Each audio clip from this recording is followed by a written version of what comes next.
Hello friends, welcome back to my vlog channel. I am here today sitting down by the bookshelf, cozied up with a microphone to talk to you about my 2025 anticipated releases. And I cannot believe that we are already steadfast approaching 2025. It feels like I was filming the 2024 version of this a month ago. But here we are, and I have sat and made a note of all of my anticipated book releases that are coming out next year or scheduled to come out next year, and hopefully you can find some to add to your TBR as well. I read a lot of romance, fantasy, literary fiction. We've got quite a range on this list. So if you want to see my 14 anticipated releases for 2025, then keep on watching. I do believe I have these ordered by release date. So starting off, the earliest one that I have is Witchcraft for Wayward Girls by Grady Hendrix. This comes out January 14th. This is his newest horror novel about a group of different pregnant women who are partaking in witchcraft. And I really enjoyed other Grady Hendrix books that I've read, and anything that seems to have a little bit of like a feminist twist on it, I'm really intrigued because I loved Southern Book Club. So we will see how this goes. I will say I know a few people that have gotten an arc of this and they really didn't like it. So I don't know. We'll see. Next, I have probably a book that I'm actually not hopeful about. I don't even know if I'm going to read this. I think I'm going to wait until the reviews start coming in and see what other people are saying, but I wanted to mention it anyway, and that is Onyx Storm by Rebecca Yarros. This says it comes out January 21st, and this is the third book in the Fourth Wing series, and I thought Fourth Wing was cheesy but fun. I enjoyed it. And then I actually hated Iron Flame, and I thought it was just like a waste of time. So I don't think I'm going to be like rushing to pick this up or read this, but if it gets good reviews, maybe I will. Then we have one that I actually already do have a copy of. I got an arc of this and I'm hoping to read it by the end of the year, but it is Out of the Woods by Hannah Bonham Young. This is set to come out January 28th, and it is a second chance romance, and it's set in the same world as Out on a Limb, which is one of my 5-star favorite romances. So this is really high up on my anticipated releases, and I'm really excited to read it. If you love cozy, heartwarming romances with relatable characters with real struggles, definitely check out Hannah Bonham Young. She's one of my favorites. Another super popular romance author has a new book coming out on February 4th, and that is Deep End by Ali Hazelwood. I wasn't the biggest fan of Bride. Sorry, Charlie XCX just stays on my mind. I don't know. Bride. I wasn't the biggest fan of Bride, which was her release, I think, this year, 2024. But this is a swimming romance, and so I feel like we're kind of going back to away from the fantasy and the paranormal of it all. So I think I'm here for it. I'm sat. I'm ready. I'm hoping it gives us the typical Ali Hazelwood. He's big, she's small, grumpy sunshine goodness that we know and love. Ali Hazelwood isn't one of my favorite authors. I think the best book of hers that I read was Love on the Brain, and I gave it 4 stars, but I feel like she does know how to write tension really well. So I do find myself looking forward to her new releases. Next, we have First Time Caller by B.K. Borison. This is kind of a cover, like anticipated release. I mean, I have read Love Light Farms and I thought it was really cute. I've heard really good things about B.K. Borison, but this cover is just everything. A hopeless romantic meets a jaded radio host in this cozy, Sleepless in Seattle inspired love story. Aiden Valentine has a secret. He's fallen out of love with love. And as the host of Baltimore's romance hotline, that's a bit of a problem. But when a young girl calls into the station asking for dating advice for her mom, the interview goes viral, thrusting Aiden and heartstrings into the limelight. Lucy Stone thought she was doing fine. She has a good job, an incredible family, and a smart, slightly devious kid. Single parent. But when all of Baltimore is suddenly scrutinizing her love life, or lack thereof, she begins to question if she's as happy as she thought. Maybe a little more romance wouldn't be such a bad thing. Everyone wants Lucy to find her happy ending. Wait a minute, does her son call into this? It's kind of giving like her kid calls into this show. I don't even know what's going on. Anyway, I don't know. The cover looks really cute, so I'm interested in that one. Then, of course, we need to talk about Wild Side by Elsie Silver. This is set to come out on March 4th, just a few days before my birthday. Thank you, Elsie Silver, for the early birthday gift.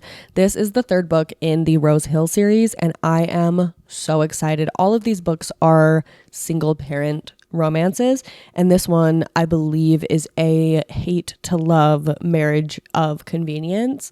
It's between Reese and Tabitha. Reese is a WWE wrestler, and Tabitha, I don't know what she does for work, but her sister died and she just moved into Rose Hill to get custody of her son and kind of take care of him. And I feel like they're going to be having a marriage of convenience to get custody of this kid, maybe. It sounds like family drama, and I'm here for it. So the cover is also really cute. I love the green. And Elsie is obviously one of my favorite romance authors, if you couldn't tell by my Elsie books behind me. Also on March 4th, we have Oathbound by Tracy Dion. This is the third book in the Legendborn cycle, and I am hoping to have the second book, Bloodmarked, read by the time that this comes out. But this is a young adult fantasy that has a little bit of like a King Arthur inspiration behind it. It is so good. It's about black girl magic, secret societies, and I really loved the first book, and I'm looking forward to continuing this series. Then on March 18th, of course, we have to talk about Sunrise on the Reaping by Suzanne Collins. All my fellow Hunger Games girlies know that this is Haymitch's book. It is another prequel book in the Hunger Games world, and if you know the Hunger Games lore about Haymitch's games, they are so freaking cool. Like, I cannot wait to read this, and I'll be sat and ready on release day. I'm just so happy that we are still getting new Hunger Games books in the year 2025. Like, that is a beautiful thing, and we all should take a moment to appreciate that. So yes, I'm very excited for Sunrise on the Reaping. Next is another cover that I have just been so intrigued by. This is Boys with Sharp Teeth by Jenny Howell, and it comes out on April 8th. This is a young adult, I believe, like dark academia. I want to say it's like a love triangle. I don't know. Let's look up the blurb, shall we? 17-year-old Marin has spent her entire life living in the shadow of the exclusive Huntsworth Academy. And when her cousin's dead body is found in a creek on school property, Marin knows exactly who's to blame. Adrian Hargroves and Henry Wu, the enigmatic yet dangerously alluring leaders of the school's social elite. Swapping her ripped jeans for a crisp prep school skirt, Marin infiltrates Huntsworth to seek justice, but her quest is quickly muddled by a confusing attraction to her new life and to the two dysfunctional and depraved boys who somehow understand her better than anyone ever has. So dark academia, love triangle, murder mystery, gorgeous cover. Sign me up. April 8th, I am there. Next, we have another release by one of my favorite authors of all time, Miss Emily Henry, with Great Big Beautiful Life. This is set to release April 22nd. I have loved every single Emily Henry book that I have ever read, so you know that I'm sat for this. I also think we should read the blurb.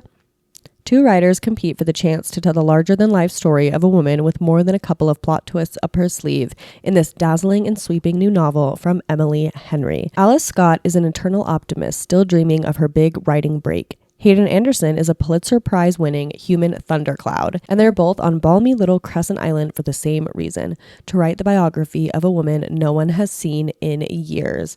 It's kind of giving like Seven Husbands of Evelyn Hugo vibes, but like if you made it a romance, and I'm here for that. That sounds so good. Grumpy Sunshine, and I love Emily Henry's grumpy heroes. Give it to me. Give it to me now. Next, we have Rewind It Back by Liz Tomford. This comes out April 24th. This is the fifth book. Is it the final book? I don't know, but I think it's the fifth book in the Windy City series, and I'm honestly not even sure what sport this is supposed to be. I didn't really love Caught Up, so I still have yet to read Play Along, but I definitely need to do that before this comes out. It says Rio and Hallie's book. So isn't Rio on the hockey team? So it's going to be another hockey romance. I mean, I'm here for that.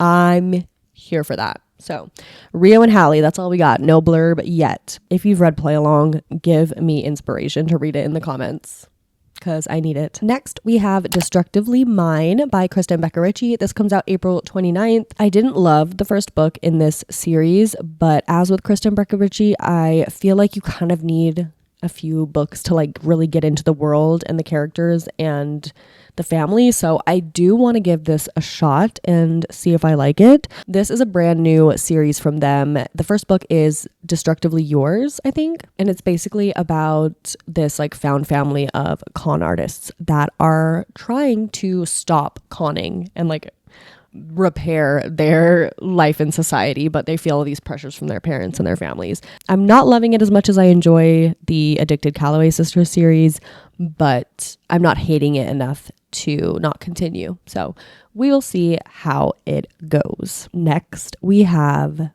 Catabasis by R.F. Kuang. I might be butchering the pronunciation of the title, but I don't even think this has a cover yet. This is a new announcement, but I am so excited for it. It's said to come out August 28th, and this is a new rivals to lovers romance sort of fantasy set in hell, where these two students have to work together to go to hell and save their professor, but they're rivals. And I cannot wait. I love R.F. Kuang's writing. I loved Yellowface, and this just sounds amazing. Like, it just sounds like everything I could dream R.F. Kuang to write. So very excited to pick that up. And then last but not least, I don't even know if this is actually going to come out. We don't even have an official release date, but it says sometime in the fall of 2025, we are rumored to be getting Alchemized by Sen-Lin Yu. Now, this is the traditionally published version of Manacled. Manacled is a really popular fanfic about Hermione on AO3. And I'm not a Harry Potter girl. I would not like go out of my way to ever read a Hermione fanfic, but I feel like this fanfic is so good that even if you don't like Harry Potter, people recommend it and like want you to read it. And I've just heard amazing things about it. But now that it's supposedly going to be getting changed, so the characters will be like new characters and it's getting published with some changes, I really am intrigued to read this. Again, not a Harry Potter girly, but say what you will, many great books started out as fanfic. So I'm excited to see how this goes and like what it's like and if it is as good as all the Hermione girls say it is. But yeah, so that is Alchemized, and that is my last and final anticipated release that I have thus far. If there's any that you know that I missed that you think I would be interested in, do not hesitate to leave them in the comments below. Let me know. Thank you so much for watching this video. I hope you enjoyed it. Hopefully you found something to add to your TBR for next year. Don't forget, Bookmas is still going on. I'm uploading 2 videos a week this month, and next week is going to be my best books and worst books of the year video. So like and subscribe. Definitely stay tuned for that because it's going to be a good one. And hopefully I'll see you there. Bye.